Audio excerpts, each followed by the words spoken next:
Tomorrow, crews with FEMA will arrive in Austin again to look at flood damage in our area. Federal assistance could pump a lot more money into the rebuilding efforts after the storms on Halloween.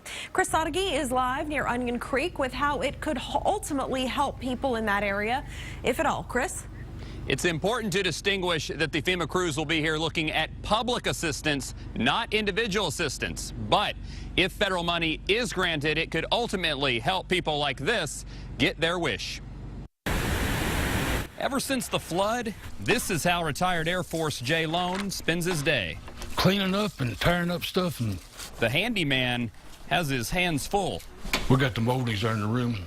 We'll put them down, but they got to put the baseboards up first. He's already spent $7,000 on a new wood floor, and that's for a do-it-yourselfer. My brother-in-law's been helping me, so if it wasn't for that, I wouldn't have been able to afford to. But even after all this work, Jay hopes someone will take it off his hands. They should buy it just about everybody in here. 58 people in the Timber Creek area have applied for a county buyout. FEMA teams arrive Wednesday to assess damage in Austin, Travis County, and Pflugerville. And Fernando Mendoza speaks for a lot of his neighbors with this plea. You know, kind of want to get bought out by FEMA or Austin, whoever wants to buy it out. FEMA teams will only be looking at public projects like debris removal. But if federal money is given to the city and county, some of it would go to programs that would help buy out these homes. I hope they give us part of our money back anyhow. Until then, there's still plenty of work to be done.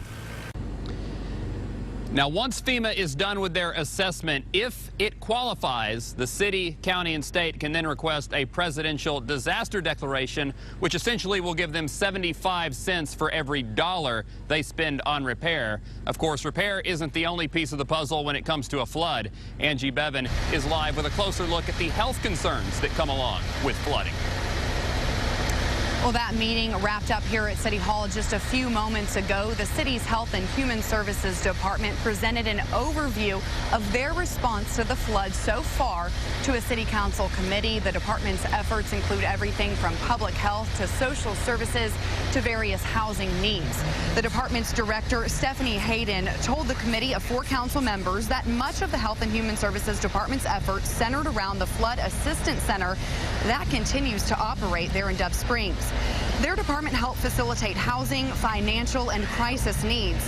Health and Human Services also offered medical services and helped with health concerns. They wound up immunizing 385 people. They issued more than 200 new birth certificates.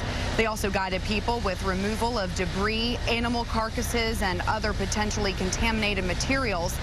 The department also is working more than 150 case management intakes for families who are in the repairing or rebuilding process. Basically, they're helping connect families to city services or nonprofits. There is still some gray area, though, and Councilmember Mike Martinez is part of the committee here today that was hearing from the Health and Human Services Department.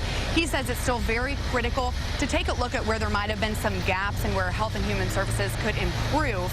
Now, he says specifically he thinks that some of those families that are still trying to determine what to do with their properties need to get answers quicker.